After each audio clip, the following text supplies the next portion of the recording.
नमस्कार दोस्तों, कैसे हैं आप लोग। दोस्तों, किसान आंदोलन हमारे देश में इतनी तेज़ी से फैल रहा है कि अब तक अलग अलग राज्यों में, अलग अलग हाईवेज़ पे और अलग अलग सड़कों पर आपको किसान आंदोलन करते हुए नज़र आ रहे होंगे। पर इसके बीच में जहाँ किसानों के अपने मुद्दे हैं, वहाँ पर जो आम नागरिक है वो भी परेशान हो रहा है। और ऐसी एक आम नागरिक जिन्होंने सुप्रीम कोर्ट का दरवाज़ा खटखटाया है, मोनिका अग्रवाल जी, वो मेरे साथ आज मौजूद हैं। मोनिका जी, सबसे पहले तो मैं आपसे जानना चाहता हूँ आपका परिचय, आप कौन हैं, और मेरे दोस्तों को बताइए कि आपने सुप्रीम कोर्ट का दरवाज़ा क्यों खटखटाया। नमस्कार, मेरा नाम मोनिका अग्रवाल है और मैं यहीं नोएडा की एक कंपनी है आईटी, वहाँ पर काम करती हूँ। और जनरली मेरा जो काम है वो बिज़नेस डेवलपमेंट का है।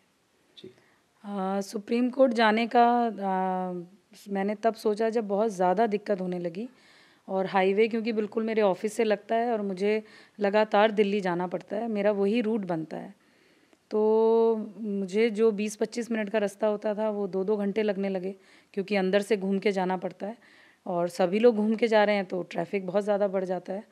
और मैं सिंगल पेरेंट हूँ, मेरी एक एडोलेसेंट डॉटर है, यंग बच्ची है, घर में अकेली रहती है, तो मुझे घर भी पहुँचना होता है, तो काम भी इफ़ेक्ट होता है, स्ट्रेस बहुत होता है और बच्ची भी परेशान होती है घर में। तो फिर मुझे लगा कि कहीं तो मैं जाके बोलूँ कि एक हमें भी तो दिक्कत हो रही है, तो कोई तो हो जो सुने और इस चीज़ का कोई सल्यूशन निकाले कि ऐसे सड़क पे बैठ के आंदोलन कब तक और हम कहाँ जाएं, हम क्या करें।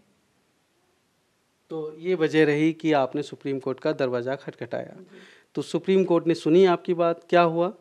जी, मैं पहली बार ही कोर्ट में गई थी, थोड़ी मुझे घबराहट भी बहुत थी, तो लेकिन उन्होंने बहुत अच्छे से सुना और उन्होंने मुझे कहा भी कि वो पहले भी इसके लिए कोई एक ऑर्डर दे चुके हैं सेंट्रल गवर्नमेंट को।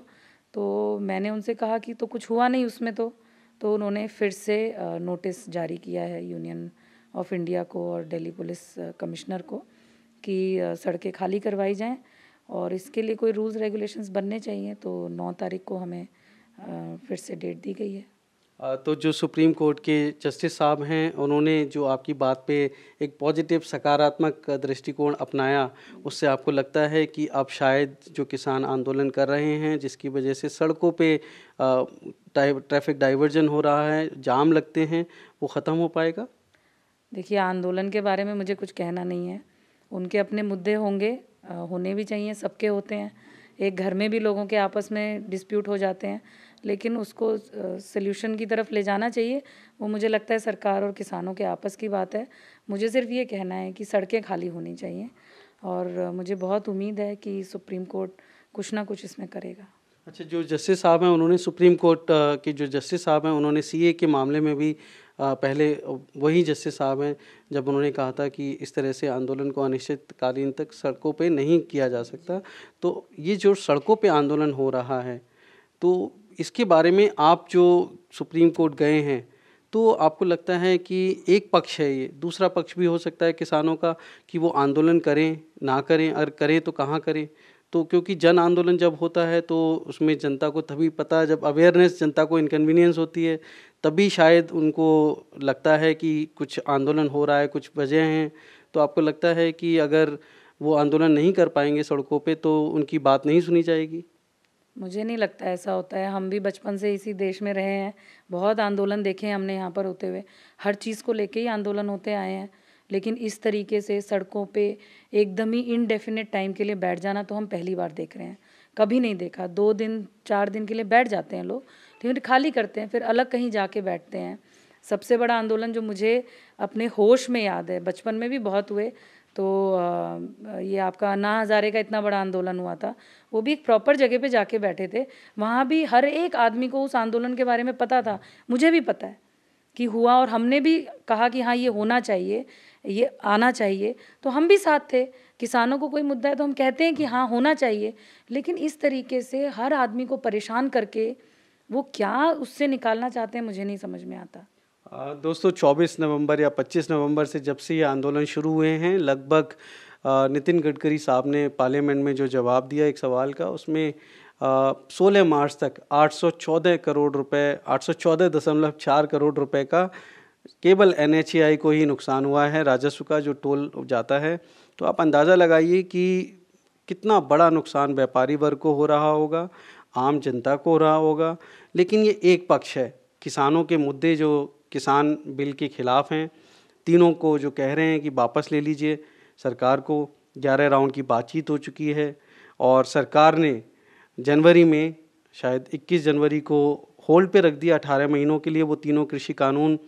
तो मैं समझता हूँ कि जो मोनिका अग्रवाल जी ने सुप्रीम कोर्ट में याचिका दायर की है और सुप्रीम कोर्ट ने बहुत ही सकारात्मक पक्ष लिया है उनका, और जो दिल्ली पुलिस कमिश्नर को और केंद्र सरकार को नोटिस जारी किया है कि आप जो है ये जगह खाली कराएं, सड़कें खाली कराएं।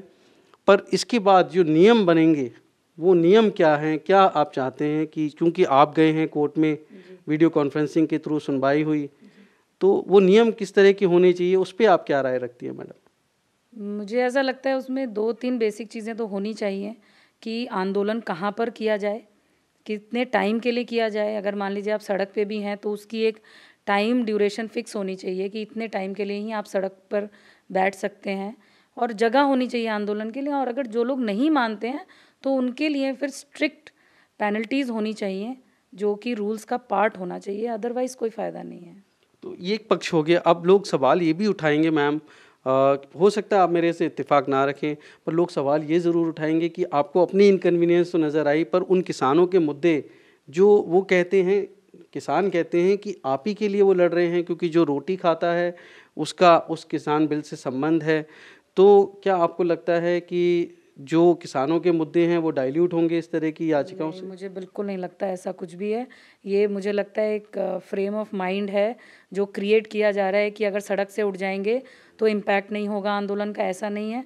मुझे लगता है मीडिया की इतनी पावर है कि वो लगातार जब मुद्दों को उठाती है तो वो बने रहते हैं, तो वो फिर बहुत ऑल्टरनेटिव तरीके हैं। मुझे भी यहाँ दिक्कत हो रही थी तो मैं भी कोर्ट के पास गई, तो आप भी कोर्ट के पास जाइए, सोल्यूशन तो ऐसे निकलेगा।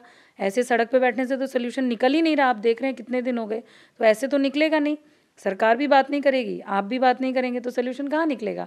आप बैठे रहिए वहाँ पर, हमें दिक्कत हो रही है, ऐसे सबको दिक्कत हो रही है, तो इसका ये भी कोई सोल्यूशन नहीं है ना। अगर आप यहाँ से उठ के कहीं चले जाए, सड़क पे बैठने से सोल्यूशन निकलेगा, ये कहाँ। इतने सारे, आप तो इतने समय से जर्नलिज्म कर रहे हैं, पहले कितने आंदोलन हुए, कितने आंदोलन इस तरीके से हुए सड़क पे बैठ के और उनके सोल्यूशन निकले। आप बता दीजिए, मुझे तो पता नहीं है। मुझे जितना याद पड़ता है इस तरीके के कोई आंदोलन मैंने देखे नहीं आज तक होते हुए, और हर आंदोलन का सोल्यूशन निकला ही निकला है। तो जब सड़क पे बैठ के पहले आंदोलन नहीं हुए और सोल्यूशन निकले, तो अभी भी निकलेंगे।